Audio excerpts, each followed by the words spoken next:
Bienvenidos a un nuevo episodio de Norte Magnético, el único podcast donde intentamos arreglar el mundo y se nos va de las manos. En el episodio de hoy nos vamos a centrar en un conflicto en abierto que se está produciendo en la actualidad y que probablemente en el futuro se sigan viendo ciertos focos, porque podríamos decir que es una zona del planeta caliente a nivel histórico y que en la actualidad pues sigue habiendo ciertos enfrentamientos, bien sea por el aspecto político, económico, social, cultural, religioso. Es una región que no es homogénea, que tiene muchas particularidades y que se crean desde el pasado, en el presente y probablemente en el futuro se seguirán creando tensiones, diferencias. Y en el caso de España nos está afectando también esta situación, no solo por los debates políticos que se puedan abrir en la sociedad, sino porque lo estamos viendo directamente en nuestra economía.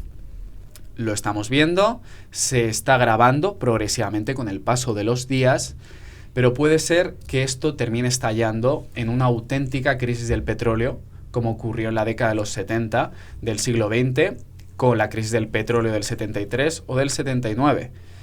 Es decir, que la cosa se puede poner fea o puede mejorar, dependiendo de cómo los agentes políticos empiecen a adoptar medidas en este conflicto bélico en abierto que se está dando, ¿vale?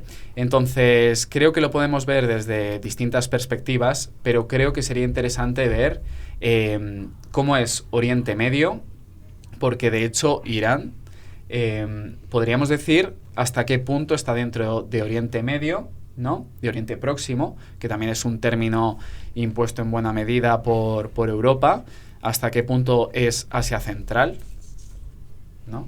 Que podríamos verlo. Pero, ¿sí? ¿Qué ibas a comentar? No, si pertenece más que al a un final ámbito u yo otro. creo que son términos difusos. Por ¿Qué eso. es Asia Central? Porque cualquiera que vea un mapa de Asia, Asia Central es Mongolia.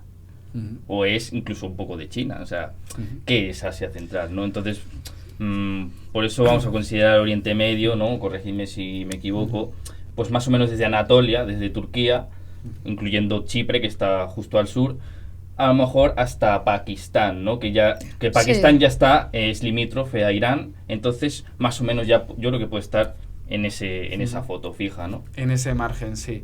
Ya hablamos en otro podcast que limitar el aspecto geográfico es un tanto complicado. Exacto. Y de hecho lo que denominamos como Irán, que fue en el pasado el imperio persa, es muy difícil delimitar hasta dónde llegó su alcance, porque tiene sus particularidades religiosas, que luego ya analizaremos en el caso de Irán, pero también las tiene lingüísticas, culturales, geográficas, particularidades que también vamos a analizar. Pero al final tenemos que explicar un poquito de forma breve por qué ha estallado el conflicto. Y creo que sabemos cuáles son los agentes principales que están actuando, que son Estados Unidos frente a Irán.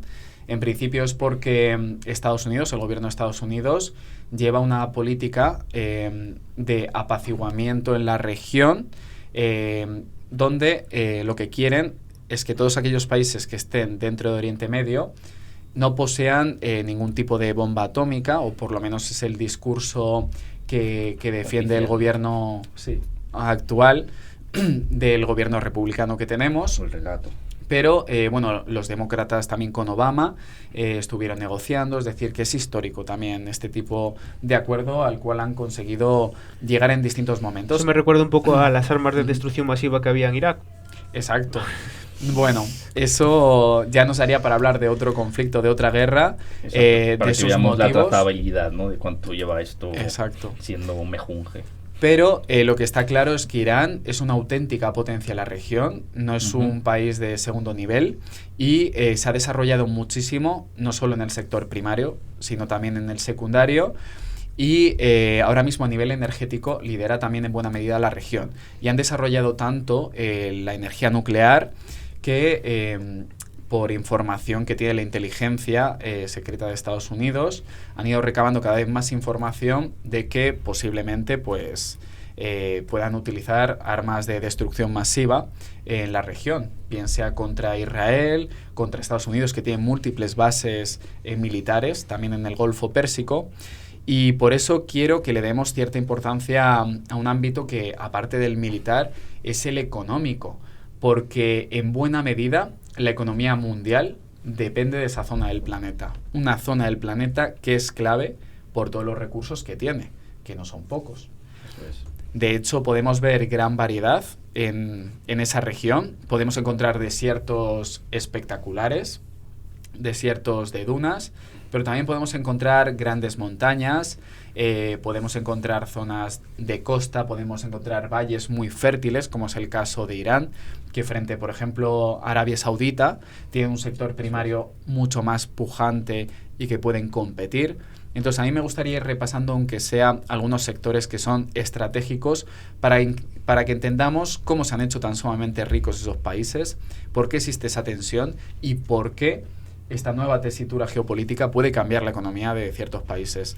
No voy a citar absolutamente todos, porque entonces nos llevaría un podcast bastante extenso, pero creo que si nuestros oyentes pensasen, aunque sea en un recurso que es característico y tradicional de esa región, creo que prácticamente todos pensarían en el petróleo, ¿vale? Sí, Como bueno, la claro. fuente de energía principal. Hay que pensar que Arabia Saudita, por ejemplo, tiene el 25% de las reservas mundiales.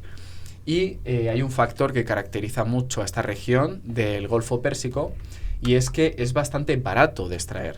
O sea, frente a Venezuela, por ejemplo, o a otros países que también tienen petróleo, pero se encarece la extracción, es muy, muy barato extraerlo.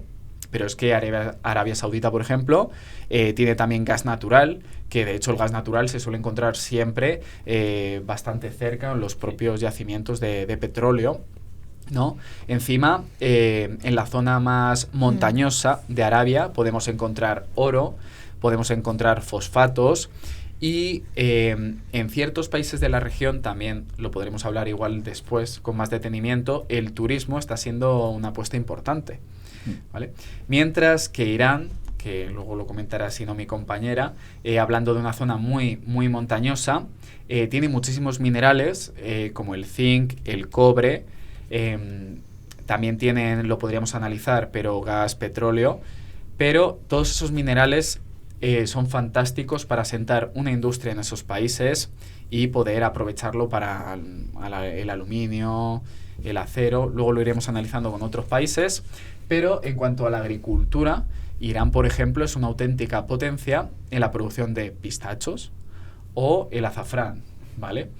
Es decir, que a diferencia de Arabia, pues pueden competir en el sector primario, y encima tienen una industria manufacturera en las principales ciudades que no tiene nada que envidiar a otros países. Egipto no creo que le podamos meter, aunque podría estar dentro de Oriente Medio. Sí, podríamos sobre todo la península de ubicarlo. Suez se considera Asia. Sí, Sí. sí, la península del... Y además es importante porque, por ejemplo, tiene Del frontera con nada más y nada menos que Palestina, Israel. Exacto, por eso. Entonces, al final está dentro de la órbita, y el canal de Suez es clave para la logística mundial, ¿vale? Sí.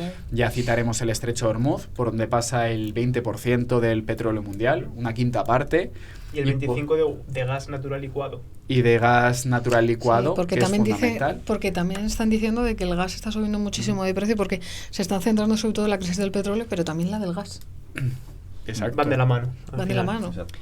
Pero aparte tenemos pequeños países que están en la región, como Emiratos, que ahora mismo también está viviendo esta situación de tensión, donde aparte de pues, el gas, el petróleo que hemos citado, por ejemplo, tienen unas características financieras y de logística, como es el caso de Dubái, que igual conocemos, que es una zona bastante turística, ¿no? Que ha apostado por un turismo de lujo, podríamos decir, pero que también tiene una industria del aluminio que es muy potente.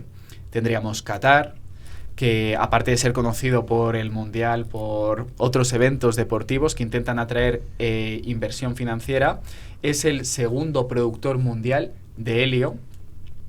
Y luego tendríamos ejemplos como el de Irak, que has citado antes con la guerra que se produjo, que también tiene tierras muy fértiles a nivel histórico. Mesopotamia, con el Éufrates y el Tigris, siempre ha sido una zona pues muy rica, pero es que aparte tienen azufre, fosfato. Claro.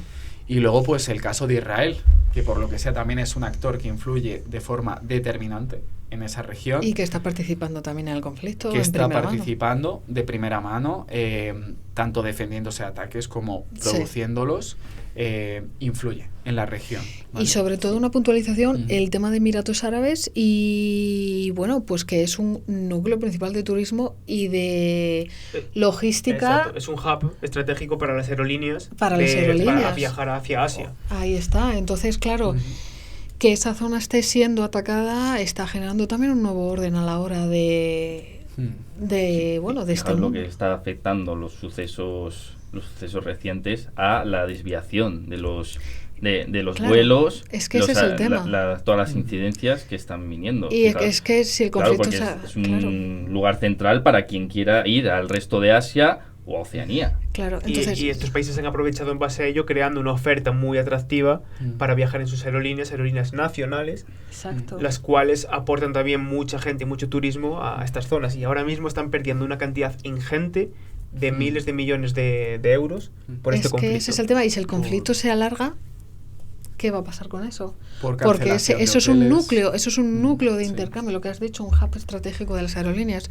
Entonces, es un núcleo de intercambio para viajar a la otra parte del mundo. Entonces, claro, complicado está el tema. Es el corazón energético del planeta, pero también se está convirtiendo en una auténtica potencia turística y la realidad es que está habiendo un montón de cancelaciones de hoteles, de acuerdos comerciales, y está teniendo un impacto muy negativo en todos esos países, que ya podríamos ver si puede ser positivo para otros países cuyo turismo se desvíe de esa zona de Oriente Medio, que igual puede beneficiar pues a otros países que sean más turísticos. Exacto. Que puede ser el caso de España, pero ya veremos cómo sucede en el largo plazo. Claro. Pero bueno, en cuanto a energía, Kuwait, por ejemplo, que no lo hemos citado, o Arabia Saudita, se caracterizan también por ese petróleo que hemos citado y el precio tan sumamente bajo que tienen.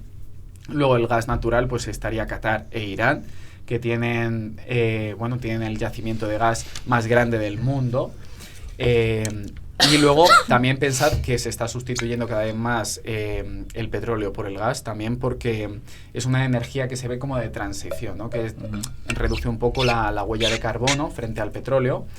Y estos países, aunque dependan mucho de estas fuentes de energía, unos países más o menos están intentando ser inteligentes porque saben que con el paso del tiempo se puede acabar estas fuentes de energía y están diversificando hacia el turismo, pero también están apostando por energías como la fotovoltaica, puesto que es una auténtica potencia de radiación solar, esa región del planeta. Entonces Arabia Saudita, por ejemplo, tiene muchos proyectos, o Dubái, que están intentando buscar energía barata también. Es que era lo que te iba a decir, Emiratos Árabes estaba ya creando grandes proyectos de energías renovables. Y Emiratos, por ejemplo, también está apostando por la energía nuclear y, bueno, el caso es que tienen muchas oportunidades, muchas opciones y bueno, en cuanto a minerales, ya os he citado algunos, pero bueno, Emiratos también tiene, por ejemplo, le da mucha importancia al aluminio. Es verdad que necesitan bauxita, que no tienen como tal, entonces tienen que importarlo, pero bueno, la fundición del aluminio es fundamental allí, el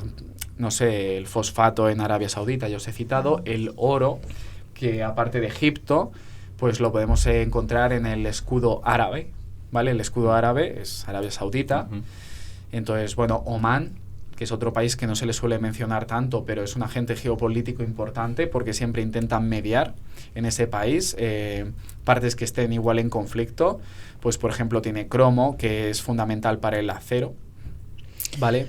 Pero bueno, podríamos centrarnos igual un poco más en Irán. ¿Ibas a comentar? Sí, iba a comentar que yo personalmente, y es mi opinión personal, creo que este conflicto viene dado por esas materias primas, está claro. No es ni por liberación del pueblo iraní ni nada. Entonces, responde exclusivamente a ver quién domina estas materias primas. Bueno, esa es mi opinión personal. Luego lo hablaremos un poco más en profundidad, pero veo muy difícil que cualquier potencia extranjera pueda hacerse con un país entero como es Irán. Podrán derrocar al régimen de los ayatolás, pero desde dentro, yo creo. O sea, yo no creo que una potencia extranjera como puede ser Estados Unidos llegue a controlar un país tan difícil de acceder como es Irán. No, a ver, está claro, pero con el tema de lo que es... A ver, yo no creo que quiera eso. Yo creo que lo que quiere es, sobre todo, llegar a acuerdos económicos para las materias primas. O sea, es que no hay Exacto, más. yo no creo que Estados Unidos en ningún caso se quiera meter en los territorios como tal. Lo que quiere es sacar acuerdos favorables. Eso Punto. Punto. No le interesa que el ayatolá se llame de una manera o de otra. Quiere que sea afín a sus acuerdos. A sus intereses, efectivamente. Tan sencillo como eso. Y Estados Unidos, cuando hablo de Estados Unidos, también hablo de China, hablo de India, cualquier de cualquier potencia país, económica. cualquier país que Israel, tenga unos intereses está geopolíticos claro. internacionales, siempre O sea, va a pensar, a ver, tú me interesas cuando tu acuerdo es favorable a mi país. Ya Claro. está, me da igual lo que Que lo luego demás. el relato sea de que queremos derrotar a un régimen... No, o sea... Primero no. creas No. la política económica y luego la sustentas con un relato. Esto funciona así. Exacto, es que no hay más, es que es así. O sea, es que así. creéis que, por ejemplo, a Estados Unidos le puede interesar conseguir inestabilidad en esta región, tener dificultades comerciales, por ejemplo, con Emiratos, con Qatar, con esta tensión. Puede ser que no, es decir, ahora mismo tenemos un contexto complicado. Obviamente, las razones económicas siempre están detrás de todo Hombre, tipo de está conflicto, puede ser la base, pero también es cierto que dependiendo de aspectos ideológicos,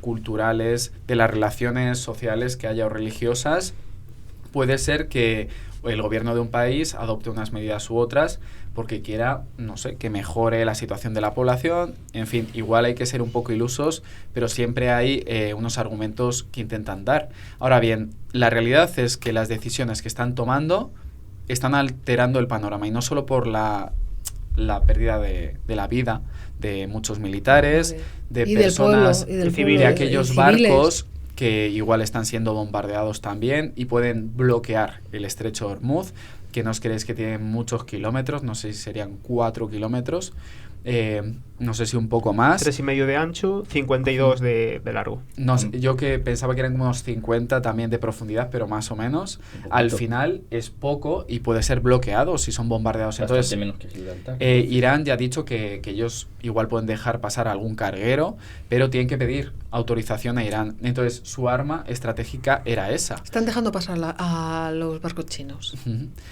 Claro, A China lo están dejando que también pasar. podríamos ver el impacto que tiene en el gigante asiático, que depende en buena medida de de estas materias primas, de estas fuentes de energía que vienen del Golfo Pérsico para su economía, que le puede estar haciendo daño. Pero bueno, China ya se ha buscado un plan B para intentar solventar esta situación. Prácticamente todos los países con reservas que tienen, por ejemplo, de petróleo, de gas, están intentando solventar, aunque sea durante unos cuantos días, esta tragedia. Ahora bien, ¿nos está afectando en el precio de la gasolina? ¿Cómo nos está afectando esta pequeña crisis del petróleo que aún no ha estallado? Sí, pues a ver, para que os hagáis una idea, estamos hablando mucho del estrecho de Hormuz. ¿Qué es realmente el estrecho de Hormuz? Pues el estrecho de Hormuz, digamos que es una zona geoestratégica que está entre el Golfo Pérsico y el Golfo de Omán. En ella, digamos que el estrecho lo controlan tanto el Irán como el país de Omán. Y es muy, muy, muy importante porque en este estrecho pasa el 20% del petróleo mundial y el 25% del gas natural licuado.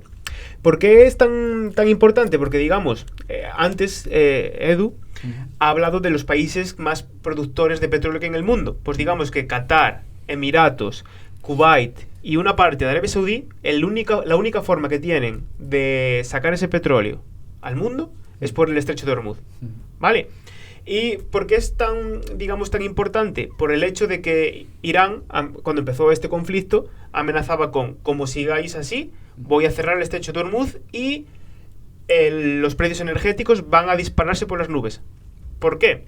Bueno, antes de nada, aunque el estrecho de Hormuz como tal sea propiedad tanto de Irán como Omán, hay una convención de la ONU sobre el derecho del mar que establece que la travesía por cualquier canal, digamos, natural o artificial de agua tiene que ser libre. No hay ningún país que pueda, digamos, que bloquear el paso a cualquier nave, bien sea militar o bien sea comercial, que no tenga ningún otro objetivo que simplemente el paso por la zona. Obviamente, si ya hay un buque militar con algún tipo de objetivo de dañar algún país, pues obviamente eso ya es otra cosa. Pero el libre paso de navíos siempre, por esta convención de la ONU, siempre tiene que ser libre y ningún país puede, digamos que bloquear el paso. Claro. Esto en la regla es muy bonito, pero luego en la práctica... Es que era lo que te iba a decir, porque en una guerra todo vale.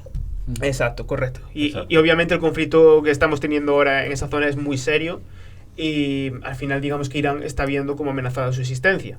Totalmente. Una noticia que ha salido a día de hoy que estamos grabando este podcast, 14 de marzo, esta mañana, es que Estados Unidos ha bombardeado una isla llamada la isla de Kar. Sí. ¿Ya la bombardeado esta mañana? Mía. Pero lo bueno es que Pero han sido puntos principalmente exacto, militares. sin dañar la infraestructura petrolera. Sin dañar, exacto, empresas... Que el 90% de estas exportaciones de Irán están en esta isla. O sea, digamos que es el motor energético del país. O sea, es muy heavy. Sí. Teniendo un poquito ya lo que es la radiografía de qué está pasando, la gente que nos está escuchando dirá, ¿y por qué a mí que vivo en España, a no sé cuántos miles de kilómetros de ahí, me está subiendo pues, echar el combustible en el coche? O sea, hay mucha gente, bueno, está la broma esta de a mí me da igual, no me afecta porque siempre le echo 50 euros al depósito. Voy a seguirle Bueno, pero echando es que, 50. vamos a ver. Pero Es el que- litro no vale lo Pero mismo. es Exacto, que correcto. son menos litros, entonces... Pero, ¿por qué pasa esto? Digamos que el mercado de la energía y del combustible es un mercado que se mueve mucho por... es muy volátil, digamos. Y digamos que se mueve mucho por el miedo a que pase algo. ¿Qué pasa? Cuando hay algún conflicto que desestabiliza sobre todo la zona principal, como es en este caso de generación de petróleo, pues el miedo hace que los mercados suba pues el precio del Brent. El Brent es el barril de referencia en Europa para comprar petróleo. Pues ese precio sube simplemente por el miedo a que pase algo que realmente está pasando. Pero aunque no hubiese pasado nada, simplemente con el run de que podía pasar algo, ya habría subido. ¿Qué pasa? Que la gente dice, claro, pero es que ha pasado esto la semana pasada y ya el día siguiente prácticamente, o 2 días después, ya estaba subiendo el precio de la gasolina. ¿Por qué pasa esto? Pues es muy sencillo. Las gasolineras lo que hacen, bueno, las empresas energéticas, compran los barriles a futuro. O sea, ellos piensan, está pasando algo, vamos a abastecernos, no vaya a ser que dentro de un par de meses no haya digamos que cantidad suficiente para abastecer a las gasolineras. Una vez que piensan eso, pues lo compran. ¿Qué pasa? Lo compran a un precio ya alto por lo que acabamos de decir del miedo que hay en el mercado a que pueda pasar algo. Las empresas obviamente no van a perder, por lo tanto ya están subiéndole, aunque el combustible que hay ahora sea de tiempo atrás, ya le están subiendo al precio para, digamos que recuperar o compensar las pérdidas que están generando el comprar a futuro. ¿Qué pasa? Aquí entra la paradoja de, digamos que la ascensión como un cohete y la bajada de precios como una pluma. ¿Qué quiere decir? Cuando sube la gasolina, sube muy rápido, pero cuando baja, tienen que seguir eliminando el stock que se ha comprado a largo plazo. Por lo tanto, el precio, aunque este conflicto ojalá pase pronto, digamos que los precios del combustible van a seguir altos, igual un par de meses, 4, 5, 6 meses, si ahora mismo se acabase el conflicto, seguirían altos, pero por ese motivo, porque las reservas que se están comprando ahora a futuro se van a seguir pagando A precio de cómo está. Exacto. Y por lo tanto va a seguir bajando poco a poco hasta que ya el stock de futuro se vuelva a comprar al precio que se estaba pagando ahora. Claro, lo que pasa que es que eso, como siempre, es el ciudadano Correcto. Y al el que final- sufre las consecuencias. Y en una situación actual tan globalizada como la que tenemos, cualquier estornudo, cualquier cosa que pase en la otra parte del mundo nos va a afectar. Y de todas formas, porque si no, hasta la última noticia que yo tengo ayer, me parece que aún no hay medidas proteccionistas con esto, ¿verdad? Por parte del gobierno español. Bueno, medidas proteccionistas. Al final todos los países están intentando adoptar medidas para tirar de reservas que ya se tienen. Claro, no, y pero eso tengo España... entendido que países como puede ser España, pero Francia, no sé si Reino Unido, Estados Unidos. Pero España me parece que el gobierno español estaba intentando o iba a hacer algunas medidas ahora, pero creo que aún no han salido. Pero, bueno, en por fin. ejemplo, hay grupos que están intentando presionar al gobierno español o al resto, al gobierno francés, italiano, para que adopten medidas y que, por ejemplo, subvencionen el combustible. Claro, Porque con la si crisis se de Ucrania encarecen- tuvimos, me parece, ¿no? Claro, entonces puede ser que tarden más o menos, Pero dependiendo de los ya. intereses. Algo hay que hacer. O está que claro, no quieran porque- adoptar medidas, pero yo creo que si se mantiene durante mucho tiempo y la previsión es que se siga incrementando y permanezca unas cuantas semanas, incluso meses, que estabas planteando, va a tener un impacto al final en el coste del transporte, y el coste del transporte influye en todos los sectores de la economía. Totalmente. Entonces la industria se va a ver afectada. Los transportistas lo van a padecer, es decir, el sector servicios. Por tanto, al final todos los gobiernos van a tener que adoptar medidas. Ahora bien, es verdad que el mundo se está dividiendo entre aquellos que igual animan a acabar con el régimen que hay en Irán, o que igual están planteando que no se va a acabar ese régimen, por lo que se ve, y que lo que puede estar ocurriendo es que estalle una nueva guerra como la de Irak, o que se genere un nuevo conflicto. No sabemos qué va a pasar en el futuro, pero la realidad es que se está dividiendo el mundo en distintas tendencias, y no sé qué es lo mejor. Obviamente lo ideal sería la paz, pero no sabemos qué va a pasar. Ahora bien, si Estados Unidos ve que la situación cada vez es peor para ellos, que cada vez son más atacadas sus bases militares, que ven que, Ali Khamenei, es verdad que finalizó su existencia por un ataque planificado de Estados Unidos, del gobierno norteamericano, y ya hay un nuevo ayatolá, que ya veremos su figura o las diferencias religiosas que pueda haber dentro de Irán o con otros países de la región. Pero si Estados Unidos ve que está perdiendo la guerra o la estrategia que está intentando plantear en la región, ¿creéis que podría apostar por ejemplo, una invasión terrestre, o sería muy complicado? ¿Qué quieres que pase? A ver, yo creo que sería lo peor que puede hacer, básicamente, porque como bien habéis comentado antes, Irán tiene una geografía bastante compleja. El país en sí tiene lo que es el altiplano iraní, que se sitúa en torno a los 1.000-1.500 metros sobre el nivel del mar. Y en torno a lo que es altiplano tenemos dos barreras naturales. Dos barreras, o sea, dos cordilleras naturales. Una que son la cordillera de la Zagros, o sea, lo que es Zagros, que es una cadena montañosa, que se extiende unos 1.500 kilómetros y que al oeste del país, y que justo limita lo que es hace frontera con Irak. Y luego al norte tenemos lo que es los montes de Alborz. Son unos 400 kilómetros de longitud, y su pico más alto, su cota más alta son 5.500 metros, que corresponde a lo que es a un volcán inactivo de la zona. Justo a pies de esta cadena montañosa al sur de Alborz se sitúa Teherán. Entonces, imaginaros, el país tenemos a un lado, como os he comentado, la cadena montañosa de Zagros, y al norte, lo que es al oeste Zagros, y al norte tendríamos Alborz.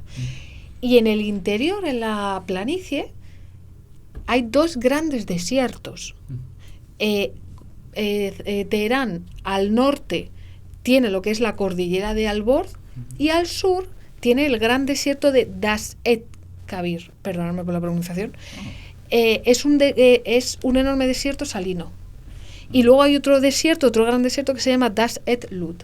Entonces son enormes desiertos. Tienes que conocer muy bien el territorio. Claro, o sea, vamos a ver, resumen. claro, estamos hablando de un país con un altiplano donde se sitúan evidentemente los núcleos urbanos. En ese altiplano predomina el desierto, y luego está rodeado de cordilleras altísimas, y donde los pasos son muy estrechos, donde o te conoces bien el territorio y puedes pasar es que es imposible. Recordemos, si me equivoco, corregidme, pero en la antigüedad Irán es la cuna del Imperio Persa. Sí, claro. Sí, de hecho, es el idioma de allí y la etnia imperante son los Claro. persas. Pensad que el imperio persa de Ciro el Grande, por ejemplo, de Jerjes, que igual os suena por la película 300, de los espartanos, era un imperio. Iba prácticamente desde China, desde el río Indo, podríamos más o menos ubicarlo, hasta la actual Grecia, habiendo conquistado Egipto, y tiene una historia bastante interesante. El problema es que a Estados Unidos igual se le podría convertir en un Afganistán, por ejemplo, como le sucedió a la Unión Soviética en su momento, o a Estados Unidos. Yo creo más bien controlar ese país. Yo creo que más bien que si Estados Unidos decide entrar, hacer una invasión terrestre, básicamente yo creo que sería una guerra de trincheras, como la Primera Guerra Mundial. Se estanca la guerra ahí y guerra de desgaste porque es inviable. Es imposible pasar la logística y la diferencia de temperaturas en el desierto. Más de 50 grados por la mañana a por la noche, temperaturas por debajo de cero. Imaginaros lo que es la maquinaria, las tecnologías, porque evidentemente llevan tecnologías, drones, los soldados con esos trajes que llevan o con toda la equipación que pesa eso. Y no sé hasta qué punto la población iraní, porque igual el gobierno de Teherán pues intenta resistirse, pero toda la población va a estar a favor de que un gobierno norteamericano pues entre, igual no todas las facciones, también porque tienen sus particularidades culturales, religiosas, que de hecho no son exactamente igual que su vecino, por ejemplo, Arabia Saudí. Tiene ciertas diferencias culturales, religiosas, lingüísticas. Entonces me gustaría que nos comentases qué diferencias se pueden encontrar entre esas tendencias religiosas. A ver, todo Oriente Próximo, Oriente Medio, lo que hemos dicho, ¿no? La difusión de todos estos territorios tienen una riqueza, una diversidad y una disparidad religiosa y étnica brutal. O sea, porque vamos desde Chipre es Unión Europea, por lo tanto está metida en la fórmula de lleno. De hecho, ya ha habido ataques donde a la isla que ya se consideran agresión a la Unión Europea, no tanto porque el Reino Unido y sus bases lo sean, sino porque el resto de la isla también está en peligro, que sí que pertenece a la Unión Europea, ¿verdad? Sí. Entonces, va desde el cristianismo imperante de la isla, mayormente, es verdad que hay una zona invadida por Turquía, que es lógicamente islámica, ¿vale?, hasta Pakistán, que es islamismo, y luego pasamos por otros países, que precisamente es Irán, que es el chiismo, que también es muy dominante en Irak. Todas estas diferencias religiosas, corregidme si me equivoco, pero a lo mejor tienen peso, a lo mejor en el origen del conflicto, de una forma más destacada que ahora, que han entrado de una forma más clara. Permíteme una pequeña anotación, básicamente para que nuestros oyentes lo puedan entender un poquito. Es como si, por ejemplo, en el cristianismo estuvieran los católicos, los ortodoxos, algo así. Eso es, ¿vale? En el cristianismo tenemos el ejemplo, y de hecho el otro día lo hablábamos en la República de Irlanda, la diferencia y el papel en el conflicto que ha tenido la diferencia entre los protestantes y los católicos, ¿vale? Todo es cristianismo, pero diferentes vertientes, pues al final se encadenan en un conflicto en su origen, y a lo mejor ahora toma otras perspectivas, a lo mejor ahora entran otros actores, ¿no? Pero allí pasa lo mismo, en el Islam no iba a ser diferente. Hay lógicamente muchos puntos de vista que al final de origen pueden suponer conflictos de otro tipo. Entonces, dentro de toda la variedad étnica y religiosa que tenemos desde el judaísmo, que lógicamente en Israel es el país que encabeza a nivel planetario la presencia de judíos, ¿vale? Aunque también tiene una importante minoría árabe, ¿vale? Palestina, que toda la región que está controlada por lo que es el territorio palestino, pues plenamente árabe, palestino. Turquía, la mayoría son turcos, árabes, ¿vale? Pero lo que destaca también es la presencia de kurdos, ¿no? Habéis oído hablar de Kurdistán, ¿no? Sí, Kurdistán no es un país. Kurdistán es una región etnográfica que ocupa una gran parte de Turquía, una pequeña parte de Siria, una parte de Irak y otra de Irán. Perdón, Trump no quería armar a los kurdos. Bueno, Estados Unidos es verdad que lo último fue que quería... ha utilizado al pueblo kurdo en ciertos conflictos. Con un contrapeso, ¿no? Porque al final... Que quería, claro, es que salió... Los kurdos que quieren su independencia, quieren su autonomía. Entonces, si tú utilizas el pueblo kurdo, que en teoría no está a favor de estos países, porque al final son como, oye, soy independentista, quiero librarme de tu ahogamiento, ¿vale? De tu influencia, de tu ahogamiento. Entonces, claro, es un contrapeso para alguien que quiere intervenir en la zona, ¿vale? Claro. Luego también tenemos Siria, árabes, luego tenemos Jordania, árabes básicamente, pero lo que también destaca es Líbano. Líbano es una región que es la que más variedad étnica tiene. Tiene 30% cristianos, 30% árabes y 30% pues chiitas o cualquier otro tipo pues, que tiene una cantidad de minorías. O sea, cuando hablamos de árabes es una parte árabes de los musulmanes. sunís, ¿vale? Es que de momento cuando estoy hablando de árabes es mayormente sunís, ¿vale? Luego están los países chiíes. Claro, porque el Líbano es bastante importante. Es una zona estratégica brutal, tiene orillas del Mediterráneo, está frente a Chipre. Y es suní principalmente.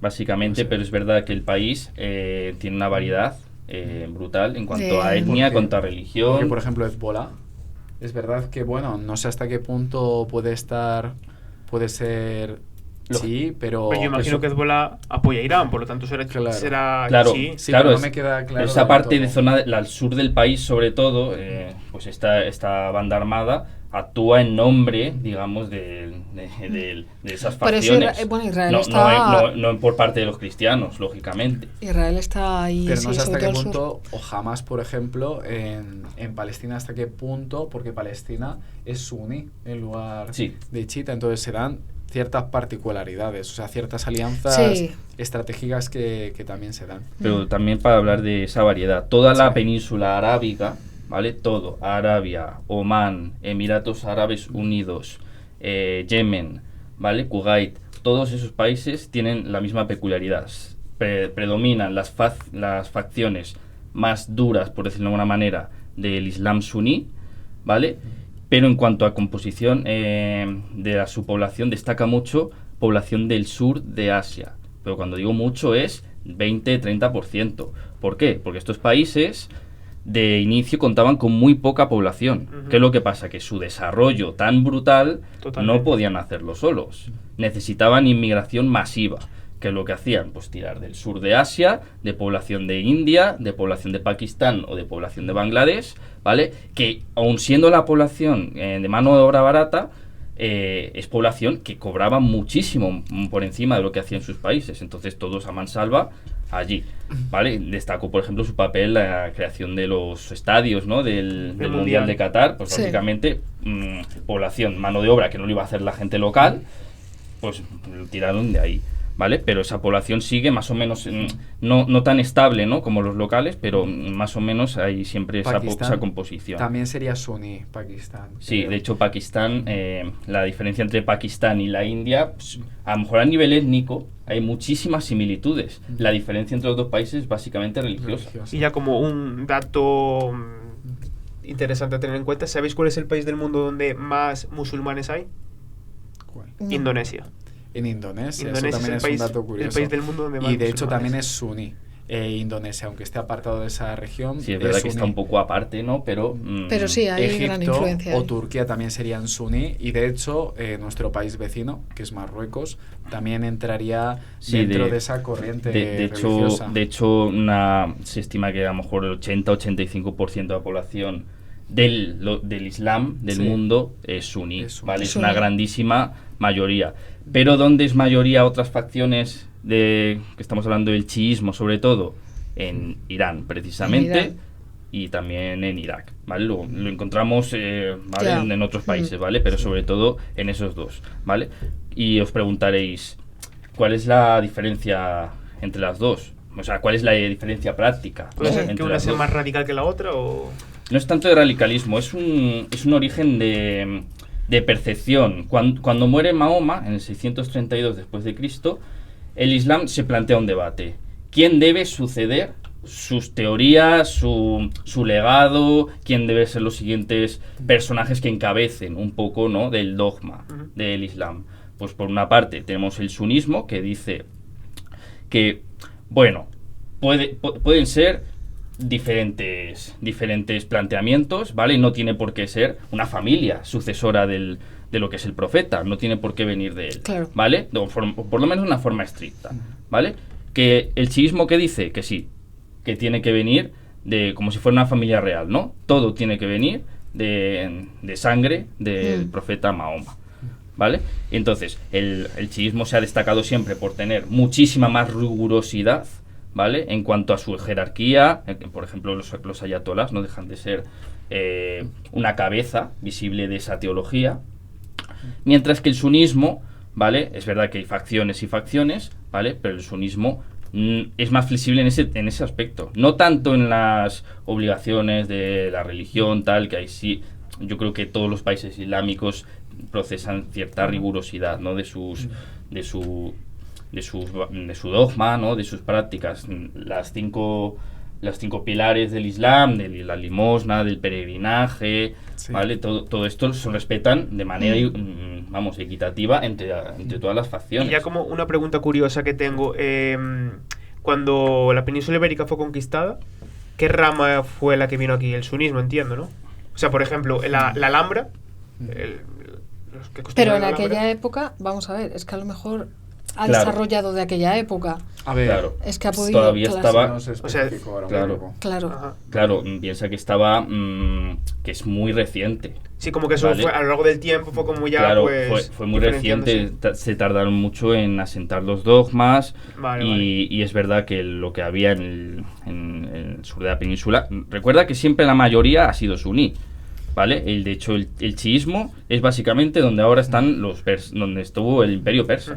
Claro. ¿Vale? Entonces, toda esa región etnográfica siempre ha sido donde ha estado la cuna, ¿no? de esa teoría. El resto es suní. Vale. Claro. Lo que sucedió, también para que nos ubiquemos un poquito a nivel histórico, cuando se produce la Égira, que es cuando comienzan los musulmanes a tomar como referencia a nivel cronológico, si los cristianos tomamos el nacimiento de Jesús, Sí. el viaje de la Meca a Medina por parte de Mahoma, que es la Égira, comienza en el 622. Entonces, cuando fallece en el 632 Mahoma, vamos a decir que más o menos la península arábiga está más o menos controlada bajo la influencia del Islam.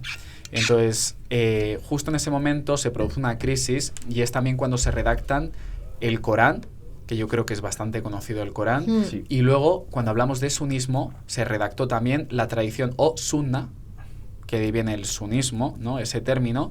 Y es cierto que empieza a estallar como una guerra civil entre facciones, entre aquellos que igual eran seguidores de Mahoma, personas muy cercanas como Abu Bakr, que bueno, era el que defendía más lo que sería el sunismo, y luego pues estaría también el sucesor legítimo de Mahoma, que sería su primo, que es Ali, y es entonces como se crearía la corriente del chiismo, ¿no? Entonces, a nosotros lo que nos llegó es la dinastía omeya, y en principio se entraría un poco más dentro del sunismo, que podríamos decir, pero bueno, es una lucha que ha estado un poco abierta desde los inicios, digamos. Sí, y que ha fluctuado porque había personas que estaban más cercanas a Mahoma por línea de sangre, que igual entraban en acción. Claro. Pero es verdad que la visión que se ha impuesto es la del sunismo, que al final ambos respetan tanto el Corán como la sunna. Pero es verdad que igual pues el chiismo también le da importancia a enseñanzas de los imanes. Por ejemplo, también ambos pues hacen la oración, pero igual tienen, no sé si una visión más, no sé, más democrática, de que puedan ser elegidos y que no sea tanto de sangre por parte del sunismo que del chiismo. Y bueno, igual es un poco menos jerárquica el sunismo que el chiismo, por ejemplo, con los ayatolás, con la figura del ayatolá, que bueno, es una figura religiosa de referencia y que tiene un papel divino, podríamos decir. Ya. Entonces, se dan esas tensiones y esas diferencias en la región. De hecho, hay otros países como el Líbano o Yemen, con los hutíes, que también tienen esa vía del chiismo, y que también en parte están siendo financiados por Irán, y que si no es el estrecho de Hormuz, puede ser que se mueva la presión al Mar Rojo. Es más, los hutíes ya han amenazado con el canal de Suez, igual. Sí, hace poco, sí. Y ya como pase eso, vamos. Sí, hace poco. Bueno, veremos a ver cómo acaba esto, la verdad. Pues esperemos que sea lo mejor para la región y para el mundo. Que se solucione lo más pronto posible, que dure el menos tiempo posible. Y a ver, y sobre todo para todo, porque a nivel global, bueno, pues al final todos somos víctimas indirectas de esta locura, vamos a Sí, llamarlo. O sea. que haya... Que Que no haya- sufra pero la es verdad población. que haya paz. Es verdad Que haya paz. Bueno, exacto. Es pues verdad que nada. estos conflictos suelen durar bastante. De todas Sobre formas, todo la herencia etnográfica, política, de recursos de la región.